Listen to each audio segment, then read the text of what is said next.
penting suaranya Pak. Ada nampaknya jadi. Bismillah. Assalamualaikum warahmatullahi wabarakatuh.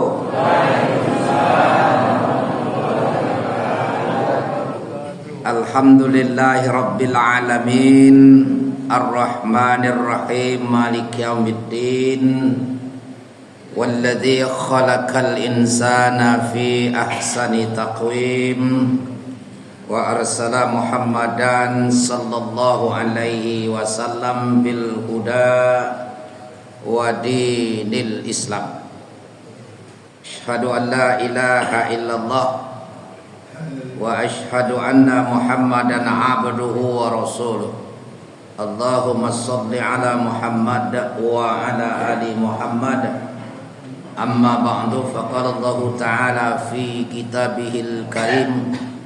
A'udzu billahi minasy syaithanir rajim. Bismillahirrahmanirrahim. Ya ayyuhalladzina amanu taqullaha haqqa tuqatih wa la tamutunna illa wa antum muslimun. Sumaidan Rabbana atina fid dunya hasanah wa fil akhirati hasanah wa qina adzabannar. Shadaqallahul azim. Bapak Ibu yang saya hormati, segenap pengurus masjid, ada Pak RT, Pak RW yang hadir pada malam hari ini atau pagi hari ini yang saya hormati, teman-teman para senior saya pada malam hari ini. Ngapo dia berkumpul kalau malam nih? Atau subuh nih? Biasanya tidak. Nih alhamdulillah yang lelamu tidak ketemu, tidak basuh ketemu dengan senior-senior ini. Ya tidak saya sebutkan banyak nih ini. Oh. Nah Bapak Ibu yang saya hormati, dan insya Allah semua kita akan dimuliakan oleh Allah Subhanahu Wa Taala. Amin, amin ya Rabbal Alamin. Mungkin hampir 1 tahun kita tidak bertemu lagi. Terakhir dulu lupa saya di mana mesin Almanar. Oh ya Almanar lebih 2 tahun. Nah kemarin adinda saya nelpon, ya siap ding. Walaupun sebenarnya kondisi saya ini agak kurang ini, ada kurang padeknya. Karena saya waktu sakit bulan Januari, nampaknya setelah itu ngulang-ngulang sakitnya. Padahal belum tua, baru Oktober ini kelak 60. Ya, belum tua. Dibanding Pak Mansur Daud lebih tua beliau. 12 tahun lebih jarak. Masih gagah beliau. Alhamdulillah. Nah, jadi Bapak Ibu sekalian, nampaknya kalau turun mesin ini memang itu cacatnya. Tapi alhamdulillah diguyur-guyur model itulah. Ini tadi malam tadi pamit dengan Roma, langkah jauhnya katanya. Katanya apa-apa. Yang penting kalau subuh agak enak walaupun agak jauh. Nah, Bapak Ibu yang saya hormati, pada pagi yang berbahagia ini kita akan sedikit membahas doa kita. Dan doa ini di dalam masyarakat kita sering disebut dengan doa sapu jagat. Nah, dan biasa jarang kita sepanjang apapun doa, sebenarnya kesimpulan doa itu seperti itu. Ya Rabbana atina fid dunya hasanah wa fil akhirati hasanah wa qina adzabannar. Jadi ada 3 permintaan kita. Ya memang itu. Pertama dari panjang-panjang doa kita tadi, ya Allah ya Tuhanku, ya Allah ya Tuhan kami, berikanlah kami keselamatan, berikanlah kami kebahagiaan. Yang pertama bahagia di dunia. Ya, kan itu kan. Setelah kita bahagia di dunia juga jangan lupa kita berbahagia juga di hari akhir. Ya, ini kan. Jadi dunia dan akhirat. Kenapa dunia dulu? Ya karena kita hidup dulu. Ya. Jadi kita bermohon kepada Allah sebelum nanti di hari akhir kita berdoa dulu di dunia ini.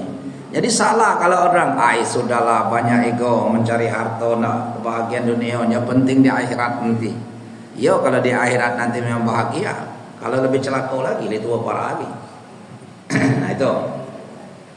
Nah kemudian yang selanjutnya kita minta selamat bahagia di hari akhir. Ditambah lagi minta hindarkan diri kita dari siksaan api neraka. Nah, jadi sebenarnya kalau kita sudah bahagia di dunia, bahagia di akhirat, itu insya Allah kita sudah terhindar dari siksaan api neraka. Bapak Ibu yang saya hormati, Ibnu Katsir di dalam tafsirnya, beliau pernah menjelaskan bahwa doa ini yang merupakan kalimat Rabbana atina fid dunya hasanah. Jadi kesenangan di dunia itu meliputi beberapa hal. Yang pertama sehat. Yang kedua tanci banyak. Yang ketiga rumah alam. Yang ketiga, yang selanjutnya istri yang cantik, suami yang ganteng. Kalau pacak punya jabatan, bertanci banyak, kayu rayo. Nah, kan itu kan. Nah, tetapi Bapak Ibu sekalian, mungkin kita bertanya, apa orang yang bahagia itu orang yang kaya raya? Nah, ini yang bisa kesalahan. Kalau orang bertanya, siapa Pak orang yang paling kaya, orang yang paling senang, orang yang paling bahagia? Maka jawabnya bermacam-macam. Ada orang yang mengatakan orang yang paling bahagia itu orang yang kaya raya. Jawaban ini bisa benar, bisa keliru. Ada orang mengatakan bahwa orang yang paling bahagia itu adalah orang mempunyai istri yang cantik. Bisa benar, bisa menderita. Begitu sebaliknya.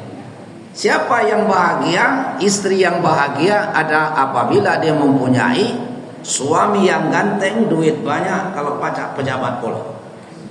Tapi apakah benar? Jangan-jangan ibu itu paling menderita. Sebab ibu-ibu ada 3 tipe laki yang sudah megang, susah meliaranya. Nah, ibu-ibu, nak tahu? Yang pertama, suami kita ganteng. Wah itu hati-hati Bu, siapa ndak nak merekangnya. Yang kedua, laki kita berduit banyak. Yang ketiga, pejabat pula. Yang keempat, tidak beriman, tidak ngaduk ke masjid. Jangan ketemu laki model ini, menderita ibu di rumah, bukan bahagia. Kan itu kan? Jadi Bapak Ibu, artinya ibu-ibu belum tentu orang yang bahagia itu orang yang mempunyai harta yang banyak, orang yang mempunyai pangkat dan jabatan. Nah, maka saya katakan, ibu-ibu, bapak-bapak sekalian, kita nengok kebahagiaan ini sama kita melihat pelangi. Pelangi itu heran, tidak pernah di atas kepala kita. Begitulah kita melihat orang bahagia. Kata tukang bakso ala kelemak tukang es. Kalau tukang es ala kelemak tukang sate. Macam-macam. Tapi ternyata ibu-ibu kita nih hidup sederhana ada kebahagiaan. Hidup yang mewah juga ada kebahagiaan. Nah tentu Bapak Ibu tergantung dengan pelangi tadi. Cobalah pelangi itu di mana dia terbit, kita datang berlari agar pelangi ini di atas kepala kita. Pasti pelangi ini akan hilang. Begitu juga kita melihat kebahagiaan. Oh, kalau pejabat besar pasti bahagia. Ternyata kita jadi pejabat menderita. Dan tidak sedikit kita selesai itu dirantai kawan. Akan tekan. Apakah itu bahagia? Belum tentu. Berarti kalau begitu, siapa sebenarnya orang yang paling berbahagia ini? Nah, kan itu kan? Yang kaya belum tentu, Punya laki ganteng belum tentu. Kan itu kan? Punya suami yang cantik belum tentu. Jadi siapa? Kan itu kan? Semua istri yang cantik siapa? Orang kaya belum tentu. Saya pernah membaca ya tulisan buku Ibnu Qayyim Al-Jauziyah. Jadi Ibnu Qayyim Al-Jauziyah ini seorang ulama terkenal. Beliau lahir di Hauran pada tahun 1292 dan beliau meninggal pada tahun 1350 di Damaskus. Nah, apa kata beliau? Tanda orang bahagia itu sebenarnya ada 3. Ada berapa, Bu? 3. Jangan telah tidak teringat. Ada 3. Jadi kalau tanya siapa sebenarnya yang bahagia? Sebenarnya yang orang paling bahagia itu ada 3. Yang pertama adalah orang bersyukur apabila mendapat nikmat. Jadi kalau dia jadi mempunyai harta yang banyak, dia bersyukur.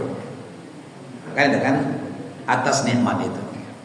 Mungkin dia mendapat jabatan yang tinggi, dia bersyukur dengan jabatan itu. Tandanya dia tidak menggunakan atau menyalahkan wewenang. Berarti dia orang itulah bahagia. Nah, tentu syukur ini tidak cukup dengan alhamdulillah. Syukur itu tasdiqun bil qalbi, iqrarun bil lisani, wa amalun bil arkani. Jadi syukur itu adalah kita yang pertama kita tanamkan dalam hati, rasa syukur dalam hati kita ini.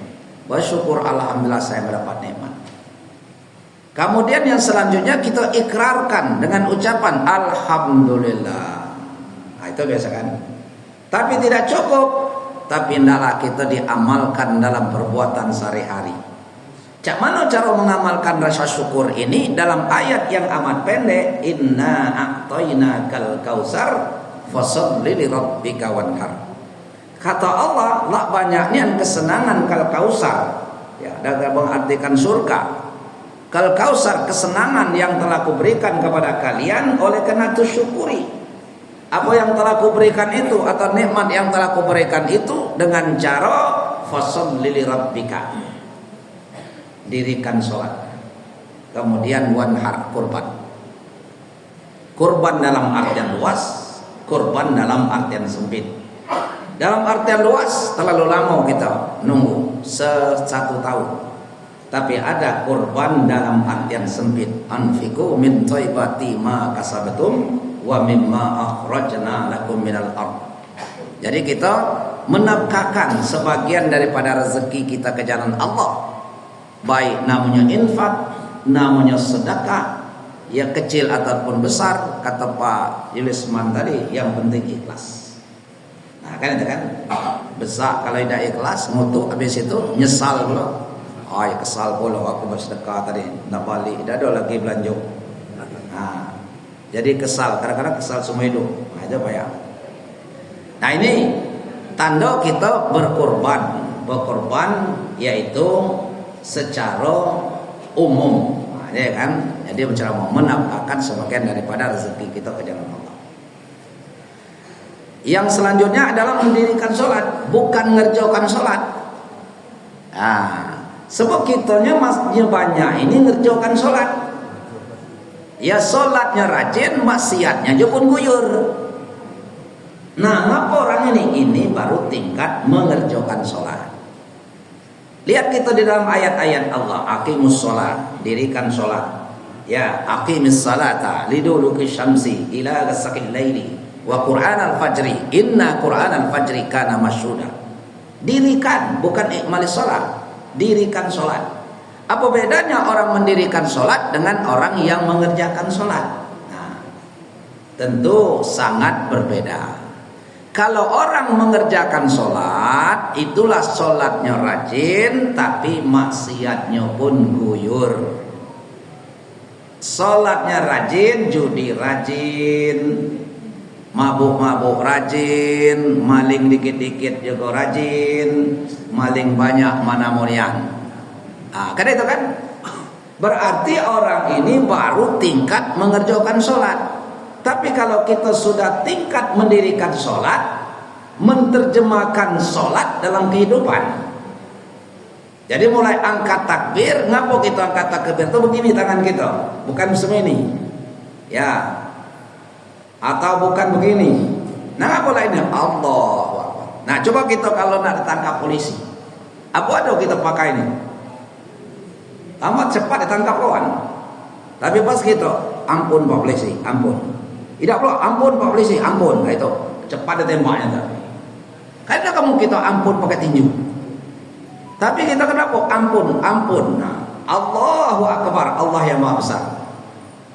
Wah, betapa banyak dosa yang ada pada diri kita ini. Kemudian diserah kalimat-kalimat Allahu Akbar, membaca surah Al-Fatihah. Di dalam surah Al-Fatihah itu ada janji kita, iyyaka na'budu wa iyyaka nasta'in. Na'budu dulu baru nasta'in. Jangan terbalik. Ini kadang-kadang nasta'in dulu baru na'budu. Walaupun di dalam ayat ini belum ada imam sebigal-bigal imam bigal. Lebih kalian tidak pernah imam tuh salah baca iyyaka nasta'in wa iyyaka na'budu. Tidak ada. Tapi di dalam kehidupan sehari-hari alangkah banyak orang membalik ayat ini. Nah, itu contoh apa Bapak Ibu sekalian? Ya, ada orang sering bernazar. Nah, maka Nabi itu sebenarnya melarang kita bernazar itu. Walaupun para ulama kita apabila nazar itu keperbuatan yang baik dibolehkan. Bahkan kalau sudah diucapkan itu wajib dibayar. Kan? Ngapa? Kata Rasulullah bahwa orang bernazar itu sungguhnya orang pelit. Allah tidak akan merubah nasib dan ngapa ya? Ya. Jadi Allah tidak akan merubah takdir yang diberikan oleh Allah, ya, dengan cara kita nazar tadi. Nah, coba ngapa tidak pelit? Kalau anakku lulus jadi pegawai, nanti aku ngimpak sedekah ke masjid itu 50 juta. Tapi kamu tidak lulus, dah kamu ngimpak sedekah itu. Yakin itu?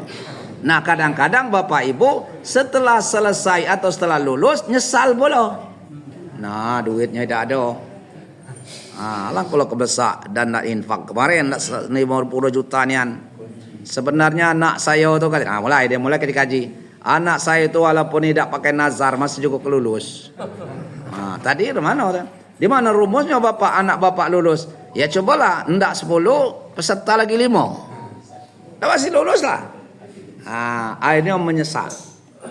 Nah, yang bagus itu kalau anak sakit, kalau kita ada hajat banyak-banyak bersedekah. Itu benar. Bukan bersedekah kalau aku kalau dapat nikmat aku bersedekah, kalau anakku sehat aku bersedekah. Itu salah. Yang benar itu kalau waktu anak kita sakit atau kita sakit banyak-banyak bersedekah. Insya Allah dengan sedekah itu akan menjadi obat. Nah, ini. Nah, kemudian Bapak Ibu kita ruku dan sujud. Mulai kita ruku. Nah, ngapa ruku itu Bapak Ibu? Kepala dengan punggung itu mulai sedatar. Nah, ini kan? Artinya kita dalam sholat ini mulai mengecil dibandingkan dengan kehebatan dan kekuasaan Allah. Ini, maka sholat itu yang benar itu kepala jangan terlalu tinggi, jangan pula terlalu rendah. Maka ukuran tangan kita itu di atas lutut, bukan di paha, bukan pula di betis.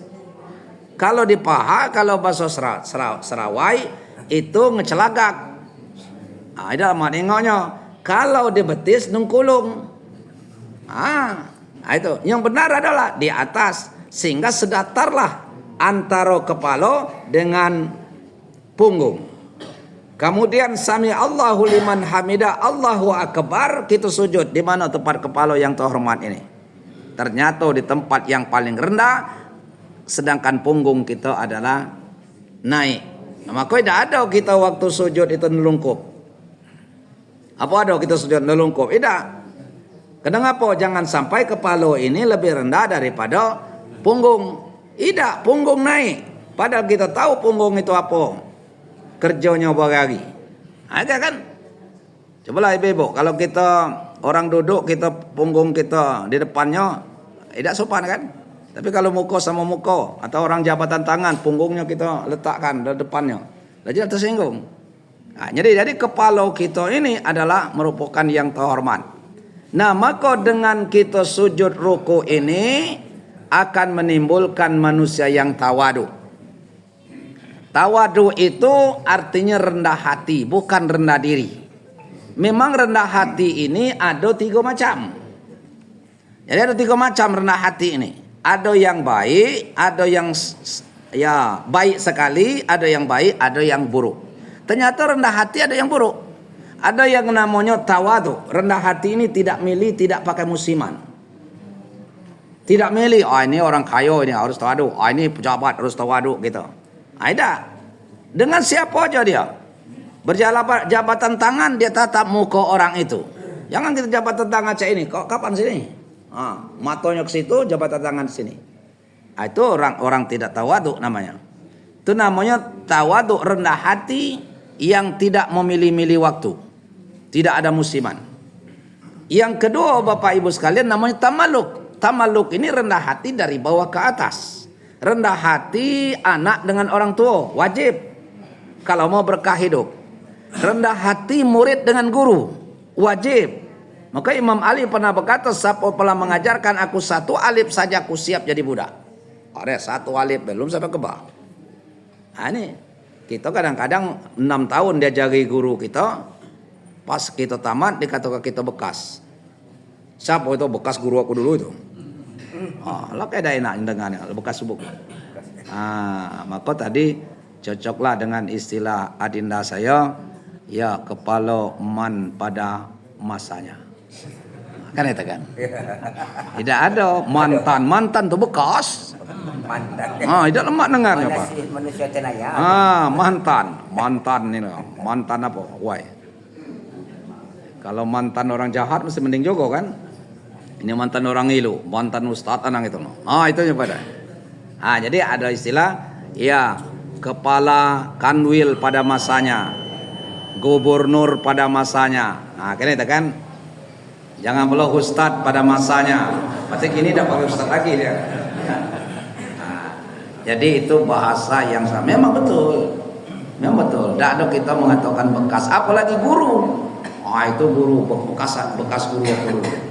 Itu namanya tamaluk. Rendah hati adik dengan kakak, rendah hati ponakan dengan bibi dengan paman. Itu namanya tamaluk.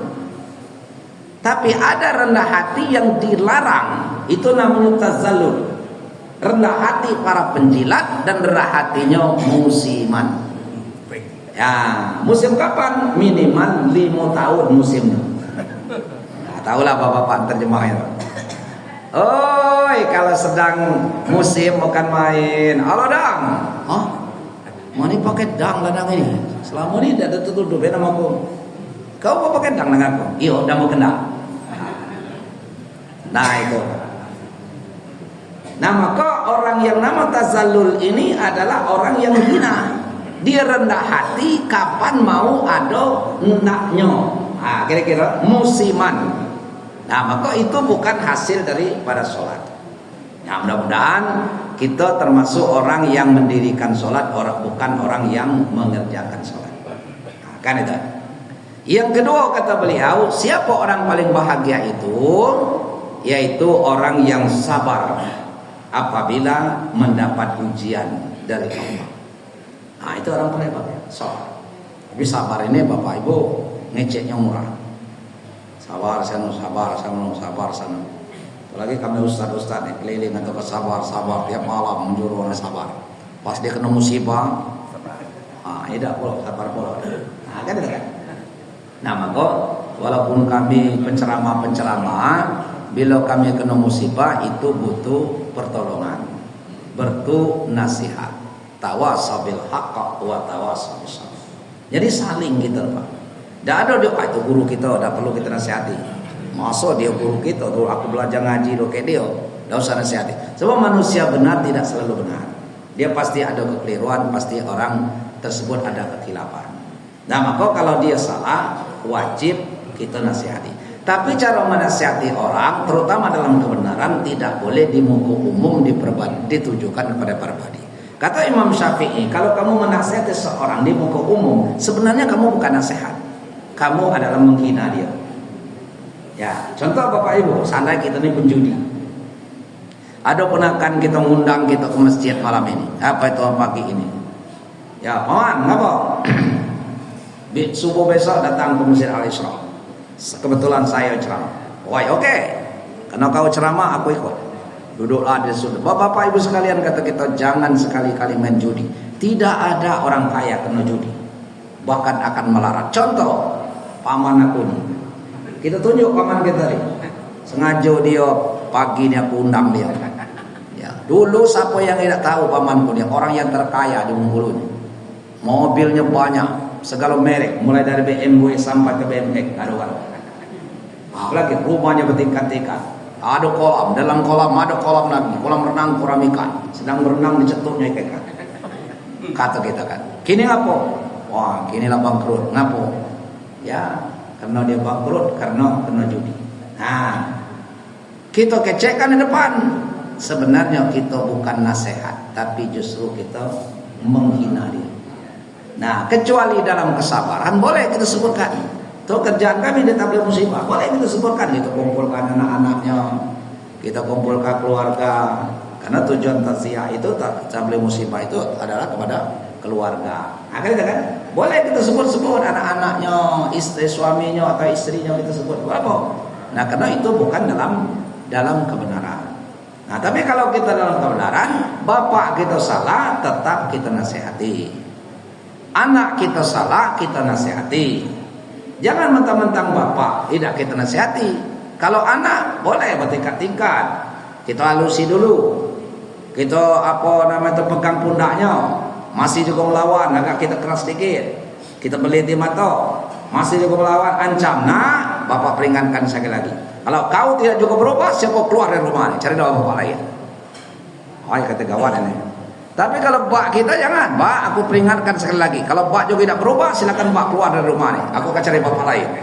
Apa kata bak kita? Apa jolo kau rumahku, kau keluar dari rumah ini. Hanya kita nyusir. Bagus, nasihatnya bagus, tapi caranya yang tidak benar. Ya, caranya tidak benar. Nah, maka Bapak Ibu sekalian, kita itu saling. Nah, malam ini kita Bapak Ibu sekalian kebetulan aja saya ceramah. Kalau sebenarnya saya tidak pantas ceramah malam ini. Ya, ustaz-ustaz banyak melibaran dalam ini. Oh. Nah, tapi kena ditugaskan, ya kita guyur-guyur pula Pak. Nah, kena ditugaskan apa yang ada pada diri kita, kita bersama-sama mendengarkan. Walaupun ini sudah sering didengar dan dibaca oleh bapak-bapak atau ibu-ibu. Nah, namun kita ulang-ulang, kaji ulang-ulang. Jadi sabar dalam ujian. Nah, ujian ini Bapak Ibu sekalian memang ada dua. Wa nabluukum bisyarri wal khairi fitnah wa ilaina turja'un. Bahwa kita ini diuji oleh Allah yang pandai, diuji Allah yang buruk. Tapi buruk atau baik ujian Allah itu muaranya pasti sama, wa ilaina turja'un. Semuanya kita akan berangkat menghadap Allah dalam bahasa kasar mati, munah, ya pejam, ya meninggalkan dunia. Ini kita pasti akan. Nah, kemudian yang terakhir Bapak Ibu, kena jangan panjangnya. Yang terakhir adalah bertaubat apabila mempunyai kesalahan dan dosa. Nah, ini. Jadi yang pertama tadi bersyukur atas segala nikmat Allah. Yang kedua bersabar apabila diuji oleh Allah yang tidak baik atau yang tidak menyenangkan. Yang ketiga, apabila mempunyai kesalahan dan kekeliruan, segeralah bertaubat. Nah, ini Bapak Ibu yang saya hormati, Allah itu maha sayang dengan kita.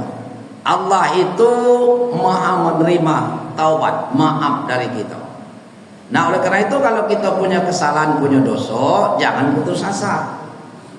Ini ada dosa dikit, kena malu dengan masyarakat, putus asa, bunuh diri. Tambah besarnya dosa. Nah, jadi selagi matahari masih terbit di timur, terbenam di barat, nyawa masih dikandung badan, pintu taubat masih dibuka oleh Allah. Ya ayyuhalladzina amanu tubu ilallah. taubatan nasuha. Orang-orang yang beriman, kalau kamu berbuat dosa, kalau kamu berbuat salah, jangan gantung diri, jangan minum racun, jangan mati bukujud. Akhirnya kita begitu kan? Ya segeralah kamu bertaubatlah. Pintu taubat masih saya buka. Walaupun dosa kamu sebanyak buih di tengah lautan, akan ku ampuni. Tapi taubatan nasuha, taubatan nihan. Taubatan nihan itu mana Bapak Ibu sekalian? Para ulama mengatakan minimal 4. Itu kalau dengan Allah. Pertama, menyesal. Banyak orang ini berhenti dari perbuatan maksiat bukan nyesal. Ngapa kau tidak balik lagi? Lah puas. Itu bukan orang bertobat itu. Ngapa kau tidak judi lagi? Tidak ada duit lagi. Kalah. Ngapa kau tidak mampu lagi? Tidak ada pembelinya. Ada kan? Itu bukan. Tapi kalau dia aku menyesal ini mulai dari wajah sampai dalam hati dia. Bukan kita menyesal apabila ditangkap polisi, nyerah-nyerah menyesal aku polisi, menyesal aku polisi. Bukan itu. Ya, menyesal dalam hati kita. Nah, kemudian berjanji kepada Allah tidak akan mengulangi lagi perbuatan tersebut, minimal perbuatan yang sama.